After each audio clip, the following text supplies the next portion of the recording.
Au moment des fêtes ou de dates particulières, le temps peut sembler tellement sous pression. Par exemple, à Noël ou au Nouvel An ou à Pâques ou pour des anniversaires, il peut y avoir tellement de choses à faire ou à penser qu'il peut être effectivement difficile de garder le sourire.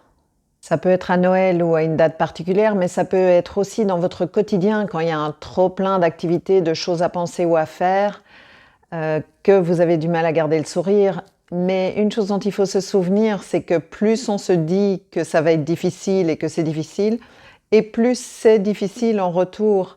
C'est une de mes clientes en thérapie qui m'a fait remarquer ça récemment et je vous en fais profiter. Je sais très bien que c'est pas toujours facile. Récemment, il m'est arrivé quelque chose d'assez effrayant dans ma vie personnelle et j'ai vraiment eu besoin de sentir ma peur, de la traverser, de pleurer toutes les larmes que j'avais à pleurer avant de pouvoir me relever et d'être proactive et faire ce qu'il y avait à faire et ce qui parfois il y a encore à faire. Donc l'étape 1 pour garder le sourire quand les choses sont difficiles, c'est de d'abord trouver un espace pour être vraiment entendu avec ce qui est difficile pour vous. Je propose cet espace à mes clients en thérapie et aussi aux membres de votre soutien à portée de main, la communauté de soutien que j'anime pour les aidants de proches en perte d'autonomie. Et quand vous avez exprimé ce qui a besoin d'être exprimé, il y a plusieurs choses que vous pouvez faire pour retrouver le sourire. Et je vais vous montrer quelque chose. C'est quelque chose de très concret que vous allez pouvoir faire avec moi là tout de suite.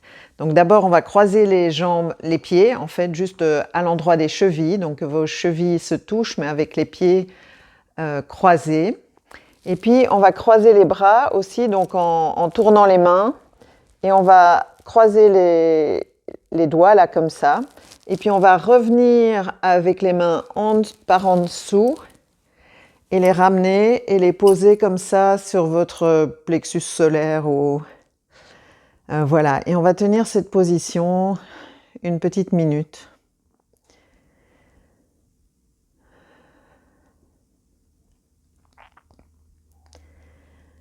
Personnellement, je trouve que ça apaise beaucoup. J'ai appris cet exercice d'une amie qui s'appelle Paula Oleska. Je vous mettrai le lien de sa chaîne YouTube.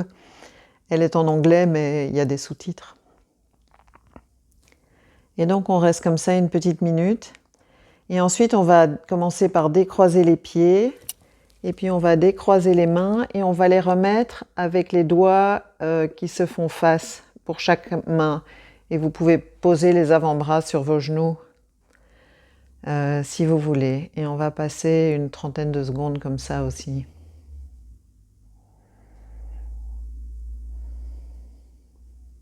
Personnellement, cet exercice m'aide beaucoup à retrouver de la tranquillité intérieure. Mais et vous, ça vous a fait quoi? Mettez-le moi dans les commentaires, s'il vous plaît, que je sache. Mais quel que soit l'effet que cet exercice a eu sur vous, il est important que vous réalisiez qu'aucune situation ne s'est jamais améliorée en y pensant de manière récurrente. Par contre, les choses peuvent changer, votre ressenti peut changer en mobilisant le corps. C'est ce qu'on a fait avec ce premier exercice.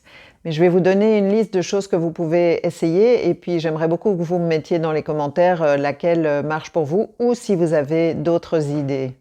Donc, est-ce que vous aimez chanter, dessiner ou peindre, écouter de la musique, faire des câlins à des arbres, aller courir ou faire du sport, méditer?